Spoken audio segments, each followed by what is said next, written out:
Notre rôle maintenant, c'est détecter notre lumière et en profiter au maximum.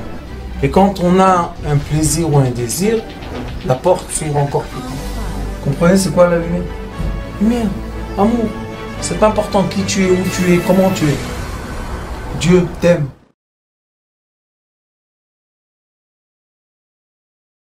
Alors, Baruch Hashem, cette semaine, nous avons la magnifique paracha de Vaïra. Et dans la paracha de Vaïra, nous avons les coups. Il y a les coups que reçoit l'Égypte pour faire sortir le peuple d'Israël d'Égypte. Maintenant, on doit se poser une question très importante. Quelle est la raison pour laquelle Akadosh Baruch Hu, d'un côté, il donne des coups en Égypte, d'un autre côté, quand les Égyptiens coulent dans l'eau, dans la mer, et le peuple d'Israël voulait faire la fête, puisque leur ennemi est noyé dans l'eau, Akadosh Baruch Hu dit, Maaseh adai tovim bayam vatem urim shira. Comment vous osez être heureux, vous réjouir, quand vous voyez mes êtres couler dans l'eau? Alors qu'est-ce que tu veux? Pourquoi tu as fait toute cette guerre? Pourquoi tu as tourné tout ça? Pour qu'à la fin, quand on les voit mourir, nos ennemis, on ne doit pas être heureux. Il est écrit, Shlomo HaMelech, il dit, Bin Pol oivecha al tismach. Quand tu vois tes ennemis tomber, ne sois pas heureux. Pourquoi je ne suis pas heureux? Quelqu'un est venu me faire du mal, maintenant il est tombé, pourquoi je ne suis pas heureux? C'est un grand secret de quoi? On doit comprendre, et Baruch Hashem, ici on étudie beaucoup ça, que le monde est fait créé en sphère. Une sphère, c'est un ballon entier. C'est une boule entière. Maintenant, dans notre vie du quotidien, on va vivre notre sphère. La sphère, c'est la protection de vie. C'est comme le petit poussin qui est dans l'œuf. Si on casse l'œuf quand le poussin n'est pas prêt, à quoi ça sert? Quelqu'un va dire, il n'y a pas assez d'oxygène, je vais casser l'œuf pour lui donner l'oxygène. Il est sorti, il est mort. Donc, chacun de nous doit savoir qu'en rentrant dans cette vie, en rentrant dans l'utérus d'une maman, on est rentré dans une poche. Il y a la poche du bébé. La poche du bébé, c'est ce qui l'enveloppe. Grâce à la poche du bébé, il reste vivant. Si la poche du bébé, chas v'shalom, c'est percé, l'enfant ne peut pas se développer. La même chose quand on étudie Yoredea, c'est une partie du Shulchan Aruch qui nous explique quand est-ce que les animaux, quand on les égorge, quand est-ce qu'on a des signes qui sont purs ou impurs. Pas purs ou impurs, les animaux purs ou impurs, mais l'animal qu'on a égorgé, est-ce qu'il est caché ou il n'est pas caché? Est-ce qu'il est permis ou pas? Et un des signes est les organes, tous les organes. Ça commence du cerveau, ça va au poumon, ça va au cœur, ça va au foie, ça va à la rate. S'ils sont percés, il y a une question. On se pose une question, est-ce que c'est caché ou pas caché? Maintenant, les sages disent, quel est le problème? Le poumon a été percé, mais maintenant, il y a un liquide dans notre corps qui ferme le trou. Qu'est-ce qu'il y a de problème? Non. Si cet animal-là, en vivant, il a été percé, ça veut dire qu'il a eu un flux d'énergie qui est sorti, cet animal n'est plus caché. Nous aussi, dans notre vie, c'est exactement la même chose. Quand les gens veulent se débarrasser de leurs problèmes, des fois, chas v'shalom, ils emmènent la fin de leur vie.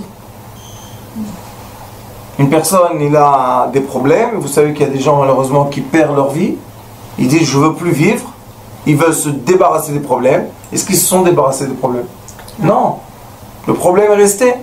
Pourquoi? Parce que le corps, ce corps-là n'est pas là, mais le corps prochain est là. Donc, qu'est-ce qu'on a fait? Et si une âme, malheureusement, se retrouve même pas dans un corps, c'est encore plus une souffrance. Le Zohar HaKadosh dit qu'il y a des âmes qui n'ont pas de corps. On sait qu'il y a des âmes qui sont sorties d'un corps. Ils méritent ni le monde prochain, ni le tribunal, ni un corps. Donc, qu'est-ce qu'ils font les pauvres? il se promène dans le monde. Les gens qui étaient au Maroc, les gens qui étaient au Yémen, là-bas, ils parlaient avec les démons, avec les âmes, ils parlaient en direct que nous, on se parle. Même les enfants, j'ai eu des élèves très âgés de Kabbalah, ils m'ont dit, ils étaient sur les pluies, on jouait avec eux. Au Maroc. C'était une vie comme ça, ils vivaient avec les entités. Mais nous, on n'a pas l'habitude. Donc, l'ennemi de l'être, c'est une partie de sa sphère. Maintenant, la question est, est-ce que je dois faire la guerre avec mes ennemis, avec mes défauts, avec mes problèmes, avec ma santé, avec l'argent, avec ma femme, qui sont tous une partie de moi? D'accord? Ou bien, je dois adoucir notre vie. Vous comprenez la différence? Est-ce que je dois accepter et adoucir, ou bien je dois faire la guerre? Les sages de l'Égypte ont dit, dans cette paracha, dans le dernier coup, ils ont dit à Pharaon, est-ce que tu ne fais pas attention que l'Égypte bientôt n'existera plus? Od me'at kol Mitzrayim ovedet. Il n'y aura plus, l'Égypte ne va plus exister. Envoie-les. Et Pharaon, il ne pouvait pas. Quel était le problème de Pharaon? Que Dieu a endurci son corps. C'est la volonté d'Hachem, c'est pas... C'est difficile à comprendre. Ça veut dire que nous avons une certaine réalité avec l'Égypte. Vous savez que l'Égypte, ça commence d'Abraham Avinu.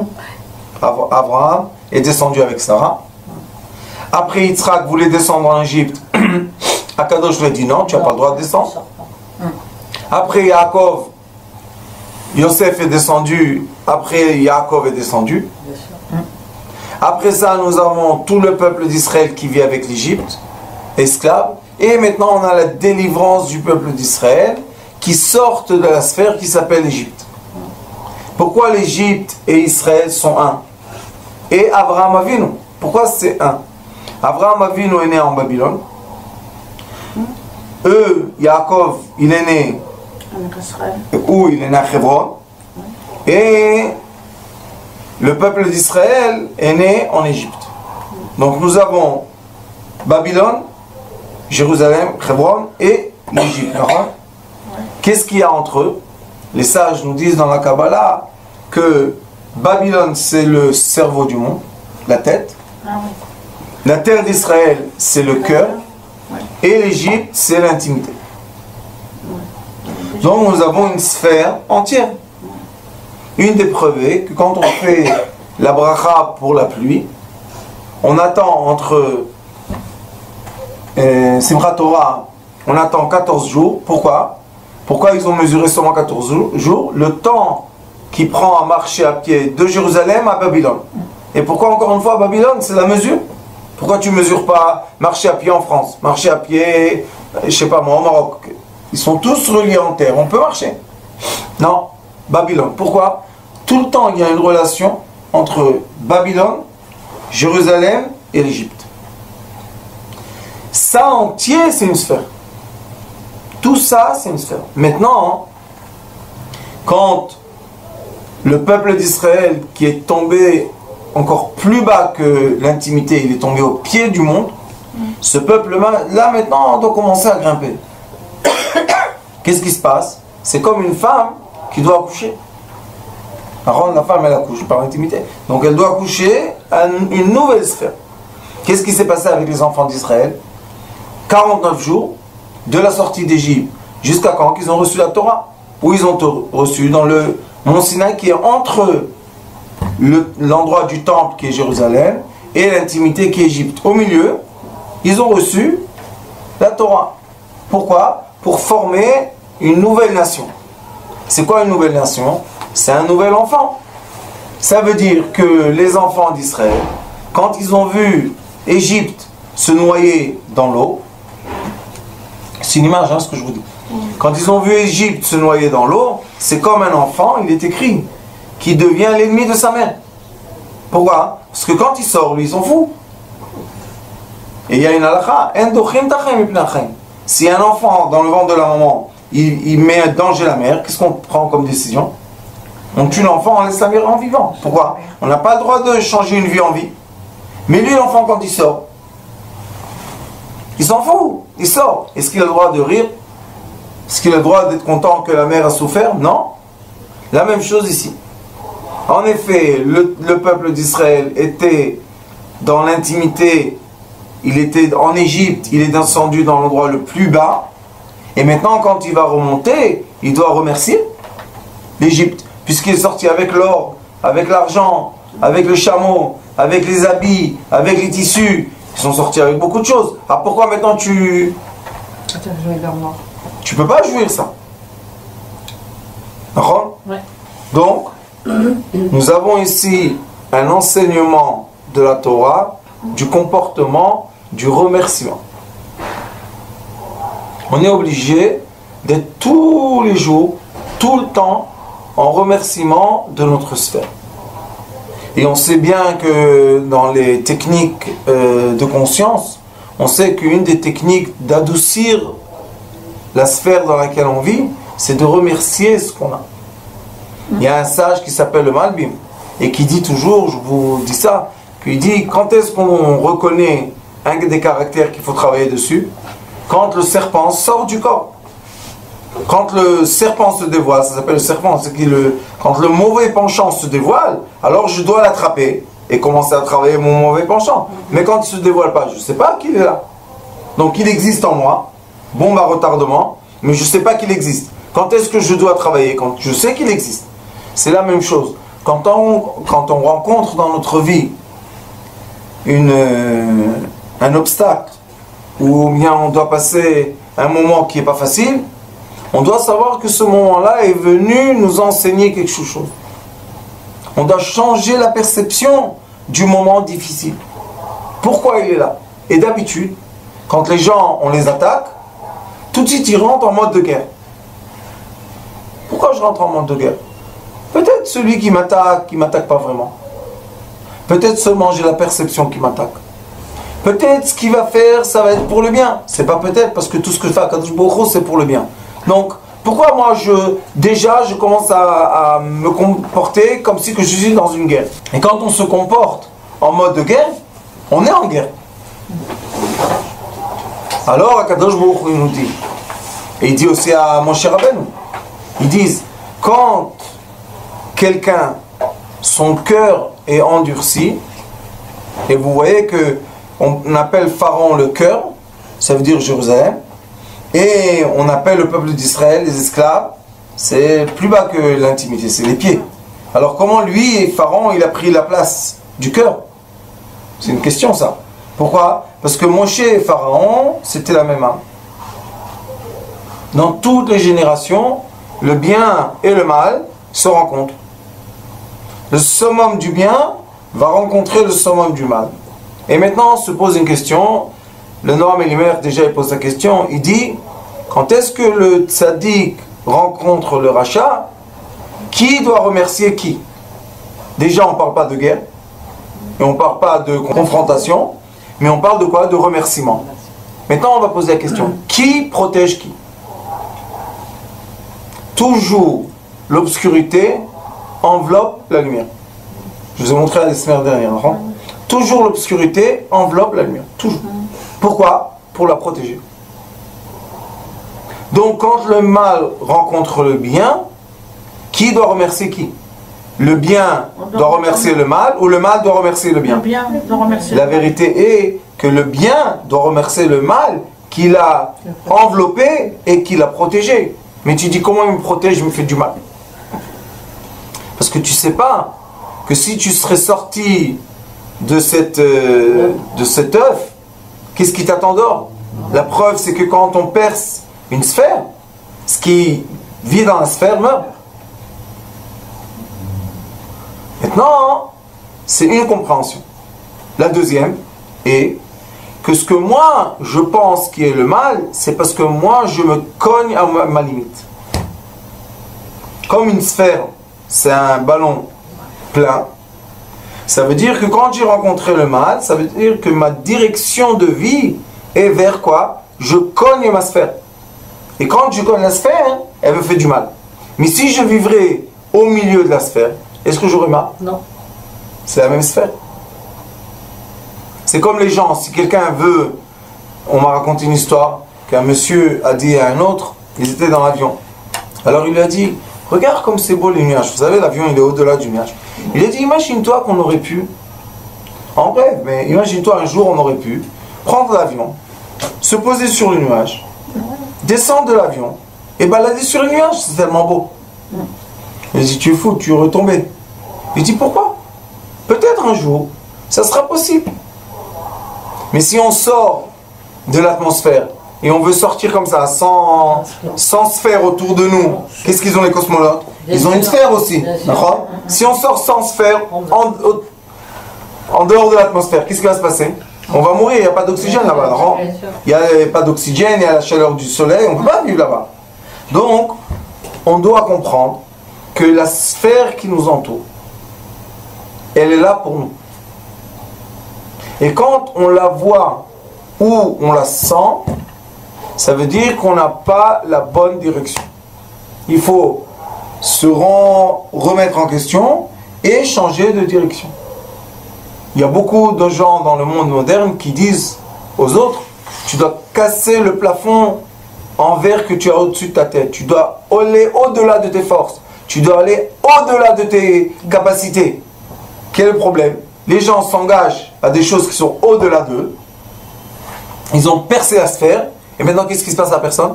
Elle ne peut pas résister. C'est au-delà de ses forces. Et elle commence à se dégrader. Et les gens se disent, pourquoi j'y arrive pas? Peut-être tu n'es pas dans ta sphère. Peut-être tu as percé ta sphère.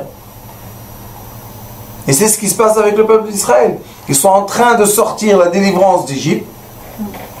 Et c'est un peuple qui va sortir de sa coquille. C'est un peuple qui va sortir de sa sphère. Et sachez que tout le peuple d'Israël qui est sorti d'Égypte est mort dans le désert. Tous. Plus que ça, je vais vous dire, quand ils vont sortir la semaine prochaine d'Égypte, 20% sont sortis. Et le Zohar Kadosh dit 2% sont sortis. Et les autres, 80% ou 98%, ils sont morts en Égypte. Donc en effet, si on regarde, vous savez, de loin, en perspective, ce qui s'est passé, c'est que tous les esclaves qui étaient en Égypte sont tous morts. Sauf deux, Caleb et Yoshua, c'est les seuls qui sont entrés en terre d'Égypte, en terre d'Israël. Pourquoi? Si tu nous as fait sortir de la terre d'Égypte pour entrer en terre d'Israël, pourquoi on ne rentre pas? C'est que la nouvelle génération qui est entrée. C'est une question, là. La réponse est très simple. La réponse est que chacun de nous, même qu'on a des enfants, on grandit avec eux. C'est pas que eux, nous on arrête de grandir et eux ils grandissent. On grandit avec eux. Un jour, on a un décalage. Et on se dit pourquoi? Il y a seulement 20 ans, j'avais 20 ans. Alors pourquoi maintenant je ne comprends pas la personne de 20 ans? C'est une question, là. Éternelle. Toutes les générations. La réponse est très très simple. Chaque génération est née dans une sphère. L'enfant qui va naître a percé la sphère du père et la mère. Il a percé la sphère, il est sorti, il va faire quoi? Au début, il va vivre à côté de la sphère, et après, il va se lier à sa femme, il va recréer une sphère. Après la sphère qu'il va recréer, qu'est-ce qui va se passer? Un enfant va percer, et encore une sphère. Un enfant va percer, encore une sphère, une sphère, une sphère. Cette sagesse de sphère, c'est une sagesse très importante. Pourquoi? Parce qu'il y a beaucoup de femmes qui font la baby blues. Les gens ne comprennent pas. C'est quoi baby blues? C'est quand l'enfant perce la sphère et il sort. Des fois, il y a eu des moments qu'il y a eu un vide, et dans le vide rentre le mal. Les ondes négatives rentrent. En Tunisie, ça s'appelait le genou. Il faisait danser la femme jusqu'à quand elle tombait, et le genou sortait d'elle. Ça veut dire que quand une sphère se perce, on a, chas v'shalom, le danger que les entités négatives peuvent rentrer dans notre sphère. C'est pour ça que quand on étudie la science de l'âme, on n'a pas le droit d'être en colère, on n'a pas le droit de crier, on n'a pas le droit de casser les choses, on n'a pas le droit de déchirer les habits. Pourquoi on n'a pas le droit de faire tout ça? Parce que chaque fois qu'on fait ça, on ouvre la sphère et hop, les entités pénètrent. Et quand ils pénètrent, après maintenant on commence à souffrir. Pourquoi? On doit vivre dans une sphère qui devait contenir 2 personnes, on est 10. C'est difficile de vivre beaucoup de personnes dans une maison. Commence quoi? La tension, le stress, les cris, la perception qu'on n'a pas de place, que tout le monde ne touche, qu'on n'a pas de privacy. Tout ça, c'est parce qu'il y a encore des forces qui sont entrées dans la maison. Il y a une histoire d'un Admon, qu'un de ses élèves est venu. Et il lui a dit, Rabbi, qu'est-ce qu'il y a? J'en peux plus, on est serré à la maison, j'ai une chambre, et on est moi, ma femme et 4 enfants. Qu'est-ce que je fais? Il a dit, tu veux vraiment bien vivre? Il a dit, oui. Il dit, tu as des chèvres? Il a dit, oui. Fais rentrer une chèvre à la maison. Maintenant, lui, il était simple. Il a dit, le rabbi fait rentrer la chèvre. Il fait rentrer la chèvre. Donc, la chèvre, elle vit avec eux. Après 2 semaines, waouh, ils n'en peuvent plus. Les trucs de la chèvre, ça fait des odeurs. Il nettoie toute la... Elle mange tout, la chèvre, vous savez, elle mange tout. Il vient après 2 semaines, il dit au rabbi, ah, j'en peux plus. Moi, ma femme, 4 enfants, une chèvre, on n'a pas de place, il y a des odeurs. Il dit, tu as des chèvres à la maison? Il lui dit, oui. Non. Fais rentrer encore une autre. Et qu'est-ce qui va se passer? Il a dit, eh bien, tu vas revoir, tu vas avoir de la place. C'est comment de la place? Top. Il est parti à la maison, sa femme, il dit, qu'est-ce qu'il a dit le rabbi? Il a dit, fais rentrer encore une chèvre. Elle fait rentrer la deuxième. Comme ça, une autre, et une autre. Bon, après ça, 2 mois après, il revient chez le tzaddik, il lui dit, Rav, on n'en peut plus, 6 chèvres à la maison, on ne peut même plus marcher, qu'est-ce que je fais? Il lui dit, tu sais ce que tu fais? Fais sortir les chèvres. Tu vois quoi? Je lui fais sortir toutes les chèvres, 6 à la fois. Et quoi? Tu restes toi, ta femme et 4 enfants. Ah, il est venu après une semaine.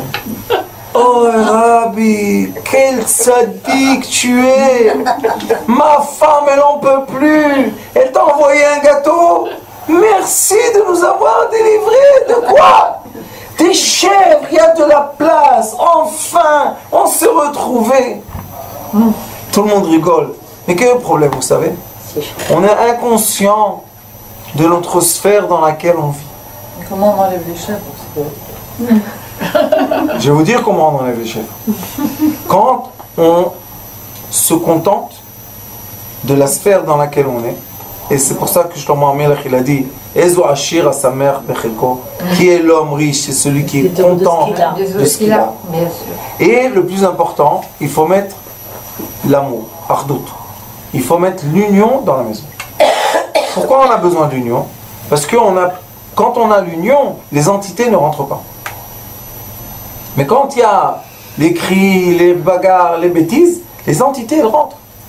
Et eux, c'est des chèvres. Quand ils rentrent, ils prennent la place. Vous savez, dans le Talmud Masechet Brachot, il y a, je crois, 6 pages qui parlent des entités, comment elles sont, elles prennent la place, elles frottent les habits, elles sont à côté du... Plein d'histoires comme ça des entités.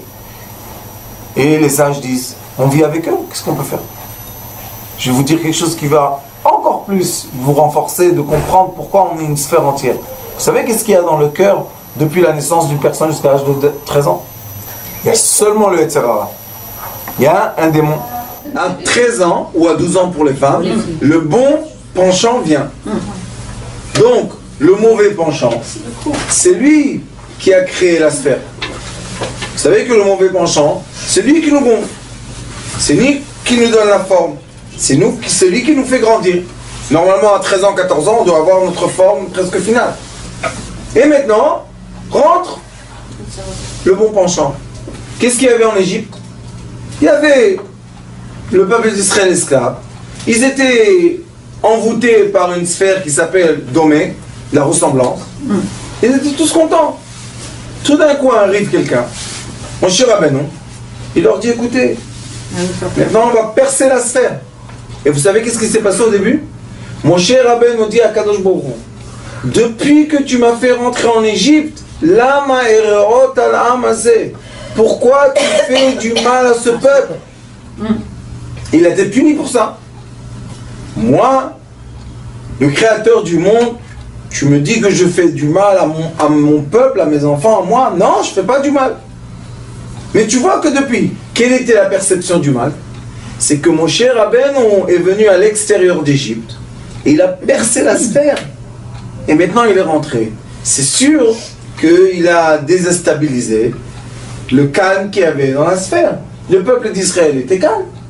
C'est vrai qu'ils étaient esclaves, mais ils ont pris l'habitude. 210 ans d'esclavage. Tu nais esclave, ton grand-père esclave, ton arrière-grand-père esclave, arrière-arrière-grand-père esclave. Vous savez, qu'est-ce qu'on peut faire? Ils ont l'habitude, ils naissent avec le fouet. Et on voit que quand Moshe Rabbeinu a percé la sphère, maintenant il y a eu un mouvement. Le mouvement en est pas encore, la semaine prochaine il y aura la délivrance. Mais déjà on voit que le pharaon, que lui est le cœur, comme il dit, j'ai ichbadeti, vous savez kaved, ichbadeti c'est kaved, kaved en hébreu c'est ou lourd ou le foie. Alors encore une fois on a la rencontre du foie, du cœur et du cerveau, mon cher Rabbeinu, et de la bouche, Aaron. Donc encore une fois, il y a une sphère qui essaie de se créer dans une sphère. Nous avons en effet la naissance d'un nouveau peuple. C'est comme la naissance d'un nouveau bébé. Et comme je vous ai dit tout à l'heure, quand il y a la délivrance d'un bébé, le bébé n'a pas le droit de dire qu'il est content que la mère, Chas Shalom, est sans dommage. Il n'a pas le droit de faire ça. Alors, on voit que dans cette paracha, on a un grand secret de sphère. Et nous tous, nous avons la sphère intérieure, qui est notre corps physique, et nous avons la sphère extérieure. Maintenant, la sphère extérieure est quoi? Elle est composée de quoi? Dans les cours de thérapie lumière, j'explique, elle est composée de quoi? D'oxygène. Pourquoi? Parce que quand l'oxygène il rentre dans mon corps, il me fait vivre la sphère. Très très bien. Quand il sort, qu'est-ce qui sort? Gaz carbonique. CO2. Ça veut dire O2 rentre, O2 sort. Mais qu'est-ce qu'il prend avec lui? Le carbone. Maintenant, comme l'oxygène et le carbone, un c'est du gaz et un c'est un minéral, quand ils vont sortir de mon corps, ils vont obligatoirement se défaire. Ils n'ont pas les mêmes forces, ils n'ont pas les mêmes poids. Et qu'est-ce qui se passe avec l'oxygène quand il se refroidit? Il s'éloigne de 37 degrés, il commence à se refroidir. Qu'est-ce qui va se passer avec? De l'eau. De l'eau. Après l'eau, se refroidit l'eau. Sur les minéraux. Ouais. De la glace, de minéraux. Qu'est-ce que c'est un minéraux? C'est de la pierre. Oui, et qu'est-ce que ça fait? Ça crée Une barrière. Ça crée une sphère. Ça crée une sphère. Vous savez c'est quoi l'atmosphère? C'est de l'air, c'est de l'azote. C'est de l'air à moins 274 degrés. Et c'est pour ça que pour nous c'est un mur. Mais en vrai c'est du gaz. Sauf que c'est du gaz gelé. C'est pour ça qu'on a l'atmosphère qui protège la terre. C'est pour ça que nous-mêmes, on se crée tout le temps à la naissance. On crie « Ah !» Qu'est-ce qui se passe? Les poumons commencent à fonctionner. Tout ce qui était fermé s'ouvre, tout ce qui était ouvert se ferme. Et maintenant, on est en train de consommer quoi? L'oxygène. Si je consomme l'oxygène, je crée une sphère. Cette sphère-là, il faut faire attention qu'elle ne soit pas percée. Qu'est-ce qui perce les sphères? Le mauvais caractère. Conduite, mauvaise conduite. Si quelqu'un ne se comporte pas comme il faut, ça veut dire qu'il s'énerve, il a la haine, il insulte, il maudit, il fait de la sorcellerie, de la hainara, de la shonara, tout ce qui est le côté négatif, la personne, elle perce la sphère. Et il faut savoir que d'après la science de l'âme, on étudie dans le Zohar Kadosh, dans le Ari Kadosh, qu'autour de la sphère de l'être, existe la sphère de quoi? Des entités. Pourquoi? Parce que l'être est la lumière, les entités sont l'obscurité. Donc toute lumière est enveloppée d'obscurité. Est-ce que l'obscurité est bonne ou mauvaise? Elle est bonne parce qu'elle protège. Elle est bonne seulement quand on ne se mélange pas. C'est ça. Dès qu'on se mélange, c'est pas bon. Quand je parle avec vous, j'ai reçu une belle idée. Vous savez quand est-ce qu'on a mal au ventre? On a des trous dans le ventre. Quand est-ce qu'on a mal? Quand on a un ulcère. C'est quoi un ulcère? La sphère de l'estomac a été percée. Et maintenant le liquide de l'estomac, qui est très acide, il sort dans quoi? Dans le corps.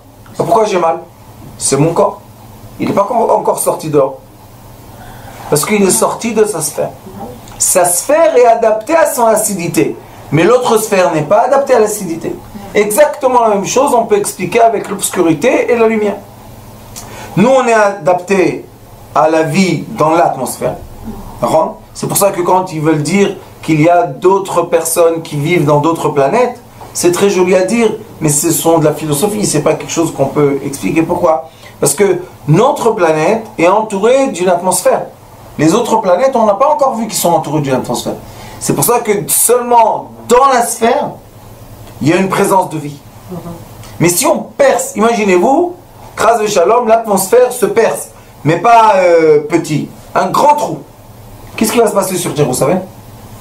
Vous avez vu dans l'endroit en Australie où il y a eu le trou de l'ozone, il y avait le problème de l'ozone. On n'en parle plus, vous avez vu, on dirait que l'ozone et le truc. C'est n'importe quoi, mais ça fait rien. Là-bas, hein, le soleil, quand il a pénétré dans un endroit de mer. Vous savez qu'est-ce qui s'est passé au sable? Tout est devenu du verre. Imaginez-vous combien de température il y a là-bas quand l'atmosphère n'est pas à sa épaisseur pour nous protéger. Ça a brûlé la mer, le sable. Donc, on doit savoir que Akadosh Baruch Hu, le Créateur, nous a mis chacun dans sa sphère. Et c'est pour ça qu'on n'a pas le droit, par exemple, d'être jaloux. La jalousie perce la sphère et nous fait passer, nous, dans notre idée, à une autre sphère. Ça veut dire qu'on a percé la nôtre, donc on est en danger, et on a percé l'autre de l'autre, et lui aussi, il est rentré en danger. C'est pour ça que dans la vie, le meilleur des caractères, être humble. C'est quoi être humble? Se contenter. C'est pas la peine de montrer, de faire trop du vent. C'est pas la peine. Pourquoi? Qu'est-ce que tu as besoin que quelqu'un te regarde d'un mauvais œil, de parler de mal? On est simple. Même les gens qui sont très riches, ils peuvent vivre dans la simplicité. Ils ont une belle maison, mais dans la belle maison, on peut avoir une maison qui devient un musée, et on peut avoir une maison, c'est grande.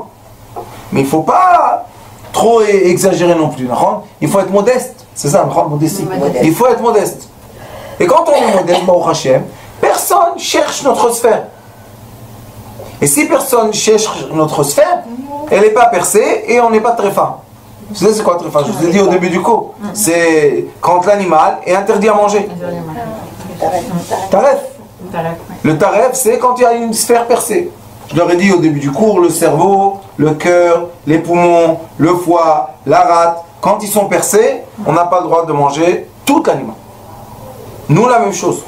Quand Chas Veshalom, quelqu'un a percé notre sphère, maintenant, nous, on devient taref. Qu'est-ce qui se passe avec les gens? Ils ne veulent plus parler avec nous, ils s'énervent avec nous, les contrats qu'on a s'annulent, le shlambait s'en va. Tout d'un coup, la femme, elle part de la maison. Pourquoi tu parles? Qu'est-ce qui s'est passé? La sphère s'est percée. Comment, a posé la question madame tout à l'heure, comment on peut refermer la sphère? On veut maintenant faire tchouva, on veut refermer les choses. Vous savez que maintenant on est shovavim. Et un des problèmes de shovavim, un des plus grands problèmes de shovavim, c'est quoi? Que la personne, femme ou homme, on fait sortir le liquide du cerveau, pas dans la sphère qu'il faut. Comme un homme et une femme, quand ils sont ensemble, ça devient un. Maintenant, les shovavim, c'est quand ils n'étaient pas avec, ils étaient tout seuls. Donc, ils font sortir le liquide de vie ou dans l'atmosphère. Donc, ils ont percé la sphère. Ils ont permis aux entités d'habiter avec lui. Maintenant, quand les entités habitent avec lui, c'est comme l'acidité dans le corps. Quand on a eu un vaisseau de sang qui se perce, les AVC, c'est quoi? petit tuyau de sang, paf, il a explosé. Et alors? Un peu de sang. Le sang qui est dans le tuyau n'est pas dans l'acidité du cerveau. Donc qu'est-ce qu'il va faire? Il va faire des dommages là-bas. On peut arriver à être paralysé, que Dieu nous en préserve. Qu'est-ce qu'il faut faire? Quelle est la solution? La solution est être tout le temps en amour et harmonie. C'est la solution. Tout le temps, chercher l'amour et l'harmonie. Aujourd'hui, une dame est venue me voir, elle m'a dit, vous savez, moi et mon mari, on s'aime beaucoup. Et alors, il est nerveux un peu. J'ai dit, ah. Elle m'a dit, mais de l'autre côté, il est très gentil. J'ai dit, alors qu'est-ce que vous faites quand il est nerveux? Je lui donne à boire. Je lui ai dit, tu veux que je sorte de la maison? Comme ça. Tu sais, c'est pas la peine, t'énerve pas avec nous. T'es nerveux, tu vas aller jouer, tu vas aller courir, tu vas aller faire du sport. Attends, tout va bien. Une autre femme, elle peut dire, qu'est-ce que c'est, il est nerveux avec moi? Et à la fin, divorce. C'est mieux le divorce? Non. C'est pour ça qu'elle est sage, parce qu'elle a compris que dans une sphère entière, il y a l'harmonie de tout. Il y a toutes les polarités. Le Sefer Yetzirah explique qu'il y a le haut, le bas, l'avant, l'arrière, à droite, à gauche. Donc, tu es dans toutes les polarités. Tu dois circuler dans tout. L'endroit le mieux de vivre dans une sphère, c'est comme la Terre, le centre. Comme la Terre dans le centre, comme la Terre dans l'atmosphère. Elle est au centre. Vivre dans le centre, c'est vivre le mieux. Pourquoi? Ni on colle l'atmosphère et que Dieu nous en préserve, on peut percer, on devient taref. Ni on est dans l'air, on ne sait pas où on va, où on est. Mets-toi sur la terre. Ceux qui étudient bien la Torah savent que l'essentiel de la Torah, c'est quoi? C'est de faire les mitzvot. L'essentiel du mitzvot, vous savez c'est quoi? Utiliser la matière. L'essentiel des mitzvot, c'est utiliser la matière de façon propre. La relever, non? Oui, mais c'est quoi relever la matière? Utiliser la matière, l'approprier à nous, et de toute manière, elle monte, puisque là, elle monte. Mais si j'utilise pas la matière comme il faut, alors le roi Salomon a dit, si tu es venu dans ce monde, au moins, ne fais pas de dégâts. Tu veux pas profiter, tu as le droit. Mais pourquoi tu fais des dégâts? Pourquoi les hommes font tellement de dégâts sur terre? Parce qu'ils ne comprennent pas que c'est une atmosphère. C'est une chose. Et si j'ai dans mon atmosphère des problèmes, il faut les enlacer. Il faut les aimer. Il faut les approcher. Pourquoi? S'ils sont loin, tu souffres. S'ils vont être proches, peut-être tu ne les verras plus. On dit en hébreu, Tsel ha'ar yoter min ha'ar. L'ombre de la montagne fait plus peur que la montagne même. Tu vois un ombre, tu te dis, oh, qu'est-ce qu'il faut faire? Va vers la montagne, grimpe, tic, tic, tic, tic, tic. Ça prend 2, 3, 4 jours, 10 jours. À la fin, tu vas arriver. Alors, l'essentiel du cours aujourd'hui, la synthèse du cours est qu'on soit réceptif à tout ce qui existe dans notre sphère. Et même si je veux jeter quelque chose de mon atmosphère qui ne me plaît pas, elle va renaître. Alors au moins, quand je connais mes problèmes, je peux vivre avec. Mais quand je ne connais pas mes problèmes, c'est plus dangereux, non? Alors on doit être content, se contenter de tout ce qui existe autour de nous. Le bien et le mal. Quelqu'un m'a dit, tu sais ma belle-mère, je ne peux pas la supporter. J'ai dit, mon fils, c'est ta belle-mère. Il ne peut pas la supporter. J'ai dit, mais c'est ta belle-mère. Quoi, elle est seulement méchante? Il n'y a rien de bien en elle? Il me dit la vérité, dernièrement, elle fait des efforts pour moi. Je lui dis, ah, mais je ne peux pas supporter. Je lui dis, tu ne comprends pas. Chaque fois que tu vas la percer, ta femme, elle va pleurer. Non? Il me dit oui. Je dis, hey, tu vas aimer ta femme pleurer? Non. Ta belle-mère, c'est ta belle-mère. Tu as choisi ta femme avec ta belle-mère. C'est tout. C'est vrai. Non? C'est un truc global. Quand je me suis marié, vous savez, toujours quand on se marie, il y a des bonnes langues qui parlent des bonnes choses. Alors les gens me disent, hey. Je leur dis, oui, mais sa maman, je suis fou amoureux. Si elle vieillit et soit comme elle, je suis très content. Je me dis, dis-moi, ça va ta tête, toi? Je dis, regardez, la maman, la fille, comment elle va grandir? Elle va grandir comme la maman, d'accord? Donc la belle-mère, il faut l'aimer. Sinon, comment tu vas aimer ta femme à 60 ans? Bah oui. D'accord? Elle va lui ressembler, c'est la vie. Ouais, c'est ça. On ressemble à nos parents, qu'est-ce qu'on peut faire? Ma mère, elle me disait, toi, t'es intelligent. J'ai dit, maman, qu'est-ce qu'on va? On va détester les gens qu'on est accrochés à eux, et à la fin, nos enfants, ils deviennent comme nous. Alors, comment on peut les détester? Vous savez, des couples, un il est indigo, et un il est normal. C'est les meilleurs des couples. Le cartésien et le imaginaire. Maintenant, quand ils se rencontrent, c'est comme ça. Maintenant, la femme, elle a fait naître un indigo. Disons que la femme est cartésienne et l'homme est indigo, elle a fait naître un indigo. Maintenant, elle ne supporte pas l'indigo. Allô? Tu aimes ton mari? Oui. Alors comment tu n'aimes pas son fruit?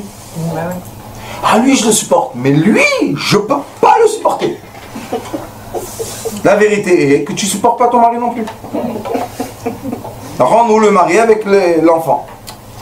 On doit aimer les enfants qu'on a mis au monde. Pourquoi? C'est une partie de nous, c'est notre sphère plus développée. Ils vont grandir, ils vont devenir une sphère eux-mêmes. Et on veut quoi? On veut la continuation des générations.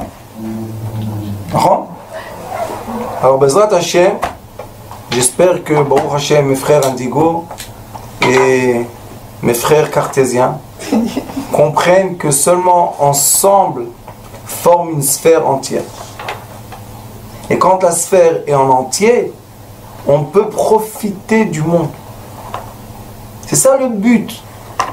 Aujourd'hui, on étudie la science de l'âme. Vous savez, cheminement, à la fin, on arrive à un mot. Ça s'appelle plaisir. Il y a désir et il y a plaisir. Le désir, il est imposé. Maintenant, est-ce que tu en fais un enfer ou tu en fais un paradis? Quand c'est un plaisir, c'est le paradis. Quand c'est critiqué, mal, ça devient un enfer. Hein? Bishvilma. D'accord? Baruch Adonai Leolam. Amen.